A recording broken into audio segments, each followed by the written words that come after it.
নমস্কার, আমি গোপা সরকার। আমার শিক্ষা সংস্কৃতি চ্যানেলে তোমাদের সকলকে স্বাগত। আমরা আজ পড়ব শ্রীমদ্ ভগবদ্ গীতা। এই শ্রীমদ্ ভগবদ্ গীতার সংক্ষিপ্ত পরিচয় আমরা দেখব এবং এর যে অধ্যায় সংখ্যা কতগুলি এবং সেই অধ্যায়ের যে সংক্ষিপ্ত বিবরণ তা আমরা আজকে একটি নোটের মাধ্যমে আলোচনা করব। আমাদের কিন্তু সকলের মধ্যেই এই ভগবদ্ গীতার সম্পর্কে কিছু কিছু ধারণা সকলেরই রয়েছে। সেই ধারণাই আমরা আজকে একটুখানি ঝালিয়ে নেওয়া যাক বলতে পারো। চলো তাহলে আজকে আমাদের পড়া আমরা শুরু করি। দেখো, এখানে রয়েছে ভগবদ্ গীতা। কি বলেছে? মহাভারতের ভীষ্ম পর্বের অন্তর্গত শ্রীমদ্ ভগবদ্ গীতা কালক্রমে এক স্বতন্ত্র গ্রন্থের মর্যাদা লাভ করে। গীতা ভারতীয় ধর্মসাধনা ও অধ্যাত্ম ভাবনার ইতিহাসে অন্যতম শ্রেষ্ঠ গ্রন্থরূপে অবিসংবাদী প্রতিষ্ঠা অর্জন করেছে। গ্রন্থকারের মতে এর প্রকৃত নাম ভগবদ্ গীতা উপনিষদ এবং আলোচ্য বিষয় হলো ব্রহ্মবিদ্যা ও যোগশাস্ত্র। তাহলে কি দেখলাম যে প্রকৃত নাম কি? প্রকৃত নাম হচ্ছে ভগবদ্ গীতা উপনিষদ, আর এর আলোচ্য বিষয়টি হচ্ছে ব্রহ্মবিদ্যা ও যোগশাস্ত্র।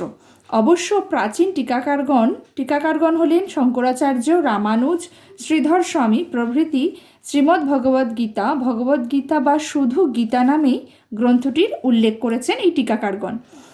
প্রচলিত ঐতিহ্য অনুসারে গীতা মহাভারতের অংশ, সুতরাং বেদব্যাসী হলেন এর রচয়িতা। মার্কণ্ডেয় পুরাণের অন্তর্গত দেবী মাহাত্ম্য নামান্তরে চণ্ডীর ন্যায় গীতারও অপর নাম কি? সপ্তশতী, অর্থাৎ শ্লোক সংখ্যা হলো আনুমানিক 700। এরপরে দেখো রয়েছে আধুনিক কালে বলা হলো প্রাচ্য ও পাশ্চাত্য পণ্ডিতগণ সামগ্রিক দৃষ্টিভঙ্গিতে আলোচ্য গ্রন্থ সম্পর্কে বিস্তৃত আলোচনা করেছেন। তাদের আলোচনা কয়েকটি মৌল প্রশ্ন বা সমস্যাকে কেন্দ্র করে কিন্তু গড়ে উঠেছে। গীতা মূল মহাভারতের অন্তর্গত কি না? আবার গীতার মূল রূপটি কি অপরিবর্তিত? 18টি অধ্যায়ে বিভক্ত গীতার শ্লোক সংখ্যা প্রায় 700। প্রত্যেক অধ্যায়ে এক একটি বিষয় আলোচনা করা হয়েছে। এবার আমরা দেখব যে এই 18টি অধ্যায় কি কি। প্রথমে রয়েছে দেখো বিষাদযোগ, দ্বিতীয়তে হলো সাংখ্যযোগ, তৃতীয়তে কর্মযোগ, চতুর্থতে হলো জ্ঞানযোগ। আমাদের কিন্তু এই প্রত্যেকটি অধ্যায়, এই 18টি অধ্যায় পরপর মনে রাখা অত্যাবশ্যক।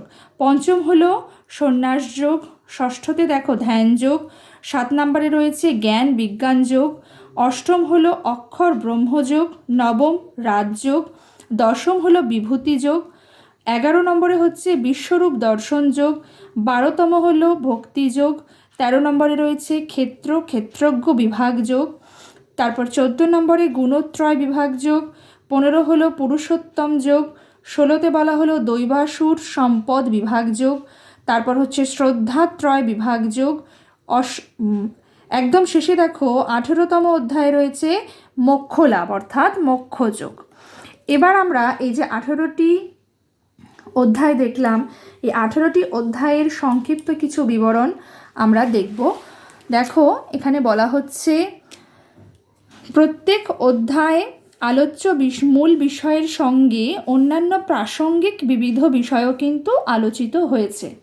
যেমন এবার দেখব, প্রথমে দেখো লেখা আছে সূচনায় পাণ্ডব ও কৌরব পক্ষের যুদ্ধ প্রস্তুতি।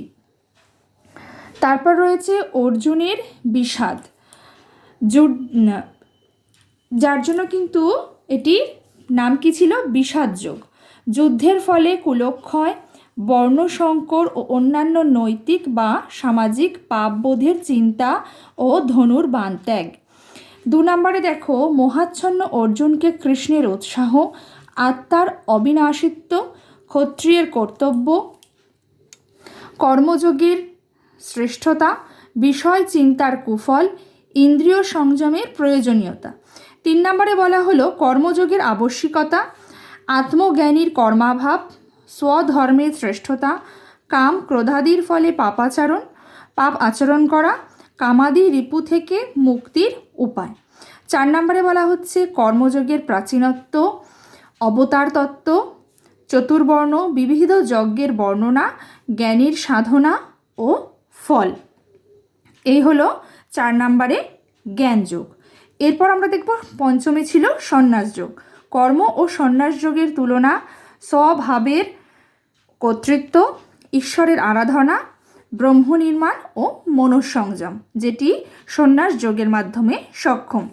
6 নম্বরে বলা হচ্ছে সন্ন্যাসীর কর্মফল ত্যাগ অর্থাৎ ধ্যান যোগ। যোগ সিদ্ধির লক্ষণ ঈশ্বরের আরাধনা, ধ্যান ও সমাধি, ভক্তের শ্রেষ্ঠত্ব, এটি সন্ন্যাসের মাধ্যমেই সম্ভব। 7 নম্বরে বলা হচ্ছে শাস্ত্র জ্ঞান ও আত্ম উপলব্ধি, ত্রিগুণাত্মক জগৎ 4 প্রকার, ভক্ত জ্ঞানীর শ্রেষ্ঠত্ব, ভক্তির দ্বারা মোহজয় ও মুক্তির উপলব্ধি করা।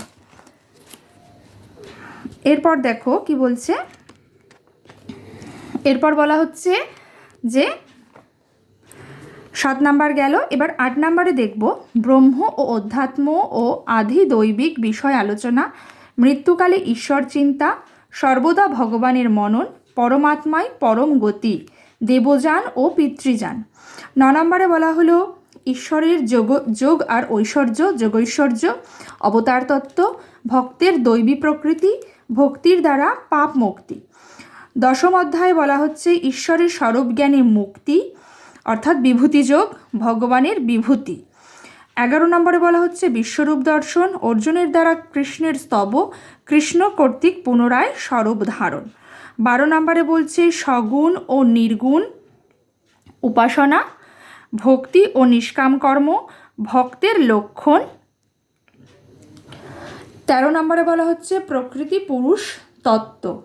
14 নম্বরে দেখো সত্য রজ তমগুণের স্বরূপ, ভক্তির দ্বারা গুণের প্রভাব অতিক্রমণ ও ব্রহ্মজ্ঞান লাভ করা। 14 নম্বরে কি ছিল? গুণত্রয় বিভাগ যোগ। এরপর দেখব 15 নম্বর হচ্ছে পুরুষোত্তম যোগ ছিল। দেখো সংসার বৃক্ষের বর্ণনা, বৈরাগ্য মাহাত্ম্য, মৃত্যুর পর সূক্ষ্ম শরীর, ঈশ্বরের সর্বব্যাপিত্ব, গুহ্যতম গীতাশাস্ত্র।